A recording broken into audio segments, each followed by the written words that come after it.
जाहिद गिशकोरी साहब, सज़ा नहीं सुनाई गई, इमरान खान साहब को पोस्टपोन कर दिया गया। अब फैसला 6 जनवरी को सुनाया जाएगा।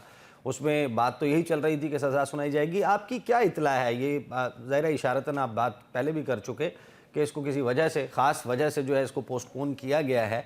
लेकिन सज़ा रात गए तक ट्रायल चलना, पहले भी हाई कोर्ट की ऑब्जर्वेशन थी कि जो ट्रायल है उसको जिस तरीके से स्पीडी ट्रायल के तौर पर चलाया गया, उसने राइट टू फेयर ट्रायल के ऊपर क्वेश्चन मार्क डाला है। फिर वो सज़ाएं नहीं ठहर सकी, तो फिर अलकादिर ट्रस्ट केस जो हुकूमत कहती थी कि इससे बड़ा शायद केस ही कोई नहीं है, वो ठहर पाएगा आला अदालतों में? मुझे जी इससे क्योंकि ऑन गोइंग प्रोसीडिंग्स हैं, मैं कोई अल्टीमेट एज ए रिपोर्टर बात नहीं कर सकता। मुझे तो नहीं लगता ये आगे ठहर पाएगा। उसकी वजह ये है कि ये जिस तरीके से पैनामा केस बरकरारी से चलाया गया था, ये भी उसी तरीके से चलाया गया है। 101 हेयरिंग कम अज़ कम लगभग हुई हैं, 150 से ज़ायद घंटे की प्रोसीडिंग्स हुई हैं, जिसमें 65 हेयरिंग तो बिल्कुल बाकायदा जो एक मुकम्मल समातें होती हैं वो हुई हैं।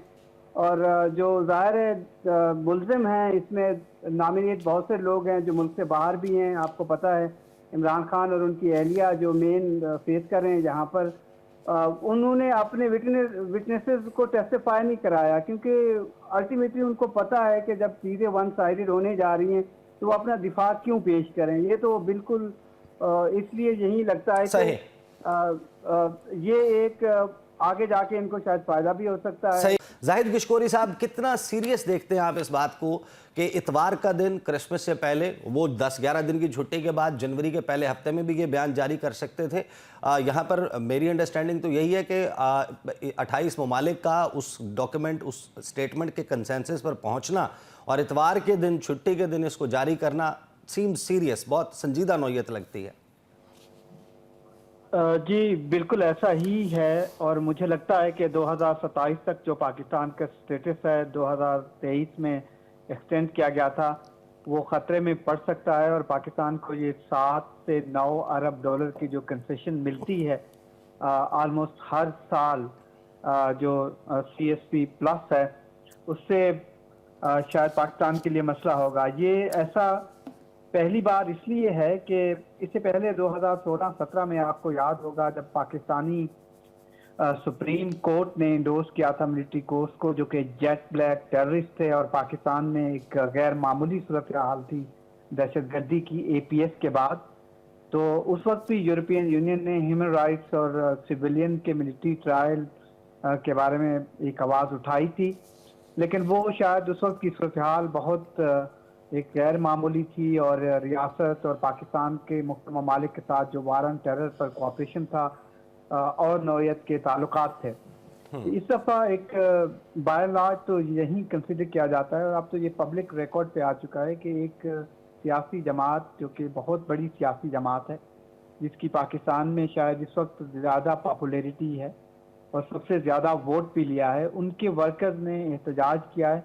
और उनके अब सुप्रीम कोर्ट ने ज़ाहिर है एक किस्म की इंडोर्समेंट दी है कि आप फैसले सुना दें, बाद में हम इन केसेस को देखेंगे। लेकिन एक बात तय है कि ये बिल्कुल प्योर सिविलियन हैं जो किसी सियासी जमात से जुड़े हैं, और ज़ाहिर है वो PTI है, और उनके केसेस सुना देना। और इस पे एक ओपिनियन ये भी आ रही है कि मैं देख रहा था शाह काबर साहब का बयान के इनके अपील नहीं हो सकते हैं। मेरी मालूमात कह रहे हैं कि अपील भी मिलिट्री कोर्ट में होगी।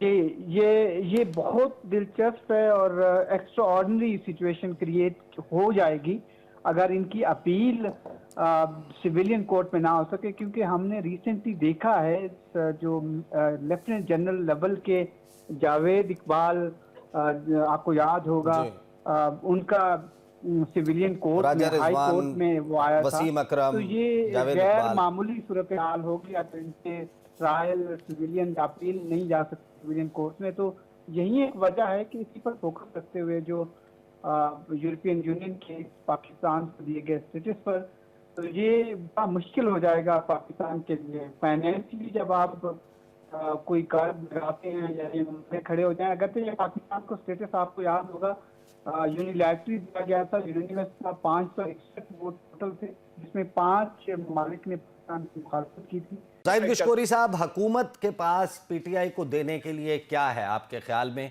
हुकूमत किस हद तक जा सकती है? बिलाखिर मुज़ाकरात तो शुरू हो गए हैं, और तहरीक इंसाफ आपके ख्याल में जो मांग रही है इसमें किस किस बात से पीछे हट जाएगी?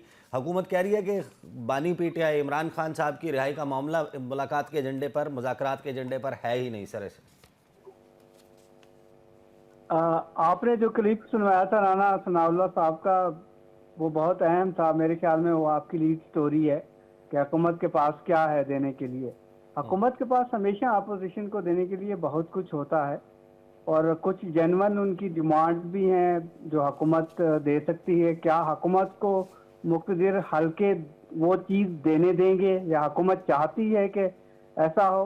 हमेशा निगोशिएशन होती है, बातचीत होती है जमहूरी निज़ाम में, और बहुत अच्छी बात है कि देर आए दुरुस्त आए, एक सिलसिला शुरू हो गया। और इससे कुछ किशकोरी साहब, आपने जो बात की है क्या हुकूमत दे सकती है, यानी ना फैसला हुकूमत ने करना है ना पीटीआई की तरफ से मुज़ाकरात में बैठे हुए लोगों ने करना है। अगर फैसला इमरान खान साहब ने या हुकूमत ने जिससे इजाज़त लेनी है तो उनके दरमियान बराह रास्त मुज़ाकरात ही ना हो जाएं, वो ज़्यादा बेहतर रहेगा। वो भी चल रहे हैं मेरी मालूमात में। ये अच्छा। दोनों चीज़ें चल रही हैं कि अब इसलिए जो फैसला आज आना था, और वो क्या फैसला आना था वो आपको भी पता है, एज ए रिपोर्टर मुझे भी पता है कि क्या फैसला आना था, उसको डिले किया गया कि कब वो सुनाना है। इसमें शायद लगता था कि सज़ा हो जाएगी, फिर इमरान खान की जो रिहाई है वो मज़ीद आगे 3 महीने 6 महीने चली जाएगी। इसको थोड़ा होल्ड पे रखें, बात को आगे बढ़ाएं। तो ये कोई आसान मामलात नहीं है। जब दोनों जानिब से ये बात आगे बढ़ेगी, ये तो सिंबॉलिकली फ्रंट लाइन पे जो आप खुद एक ऑलमोस्ट सिफारतकार हैं, आपको पता है कि बाहर निगोशिएशन मुझे सहाफ़ी रहने दें, मुझे सहाफ़ी रहने तो दें। पीछे से जो असल चीजें चल रही हैं, तो इस पे कुछ हासिल निकाल। लेकिन एक चीज मुझे लगती है कि लॉन्गर टर्म में मैं देख रहा हूँ कि ये बर्फ पिघलेगी और पीटीआई को शायद रिलीफ मिलना शुरू होगा। उनकी कुछ जो डिमांड बिल्कुल जेन्युइन है, जिस तरह से उनके सैकड़ों या हजारों इवन लोग जो हैं वो जेलों में हैं एहतजाज करने की बुनियाद पर, उनको रिलीफ दिया जा सकता है। जिस तरह आपने कहा कि शामिद कुरैशी मुल्तान में थे या एक जगह थे, कराची और थे, या उनकी दूसरे जो लोग गालिबन हैं बेगम साहिबा की तबीयत, वो हॉस्पिटलाइज्ड थी तो वो वहाँ पे किए गए हैं कि वो ऑन द स्पॉट मौजूद थे, जो ह्यूमनली पॉसिबल नहीं है। मॉडर्न गैजेट के जरिए आपने एविडेंस कलेक्ट किया है, और वो वहाँ नहीं थे।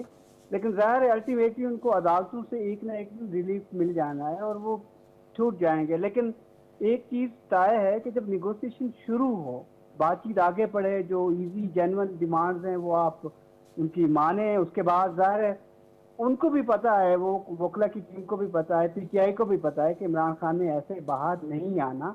उनको अदालतों से रिलीफ मिलेगा तो वो बाहर आएंगे। जिस तरीके से आपने देखा कि पैनामा केस को कितना इतना खींचा गया, इतना चलाया गया, ट्रेल ब्लेजिंग ट्रायल थे, और वो चंद दिनों में खत्म हो गए। इतनी बड़ी सजाएं, तो इमरान खान की सेम सजाएं हैं। अगर जब ट्रेल ब्लेजिंग ट्रायल खत्म होगा और चंद दिनों में खत्म हो सकते हैं, तो पाकिस्तान में सियासी निज़ाम में सब चीज़ जो है वो मुमकिन है। कल पीटीआई ने किया था, आज ये उससे दोहरा कर रही है मौजूदा हुकूमत। हो सकता है कल पीटीआई की हुकूमत आ जाए और पता नहीं फिर क्या होगा। सही। पंजोता साहब, आप मुस्कुरा रहे थे, आप कुछ कहना चाहें before I go to Zahid Kishkori साहब? देखिए, मैं मुस्कुरा इसलिए रहा था कि इनसे आपने सवाल पूछा है, उस सवाल का इन्होंने एग्जैक्ट जो है वो जवाब नहीं दिया। और अगर मुराद रास ने को छोड़ना जो है गलत था, तो फिर पकड़े ना, फिर उस पर लगाएं टीमें, फिर एफआईए को कहें जाएं, फिर उनको कहें कि आर्मी के ऑफिसर्स को कि जाएं, उनको पकड़ें, उनको उठाएं। क्यों जनाब परवेज खट्टक को छोड़ा गया है? क्यों बाकी लोगों ने जिन्होंने प्रेस टॉक्स किए हैं वो आज अपने घरों में बैठे हुए हैं? पकड़े ना, फिर पकड़ेंगे आप उनको तो फिर पता चलेगा कि आप जो है, आपका मौकफ जो है, आप अपने असूलों पर खड़े हैं। बेशक आपने झूठे केसेस बनाए हैं, या 9 मई एक बाकायदा तौर पर पीटीआई के खिलाफ एक ट्रैप था, आपको लाना था, आपको क्लीन चिटें देनी थी, आपको मसनद पर बैठाना था, खान साहब को जेल में डालना था, वो सारा जो है वो तो किया आपने। बट अगर आप समझते हैं कि आपके उस मौकफ को सपोर्ट मिले जो कि आपने झूठा बनाया है, तो आप उस मौकफ को तो पूरी सपोर्ट करें ना। आप उनको पकड़ें, आप क्यों नहीं पकड़ रहे? आप जाएं, ये प्रोग्राम खत्म होता है, अपने तमाम लोगों को कहें जो आपके लीडिंग है, उनको कहें जी कि बिल्कुल ये टास्क फोर्स बनाएं और करें। और फिर उसके बाद आप आइए प्रोग्राम के अंदर इस बात के ऊपर मौक़िफ़ दीजिएगा कि 9 मई वाले आप लोग हैं, क्योंकि पहले तो आप अपने गिरबान में झांके ना, जो आपने केस बनाया वही आपने उस पे खड़े हो रहे हैं।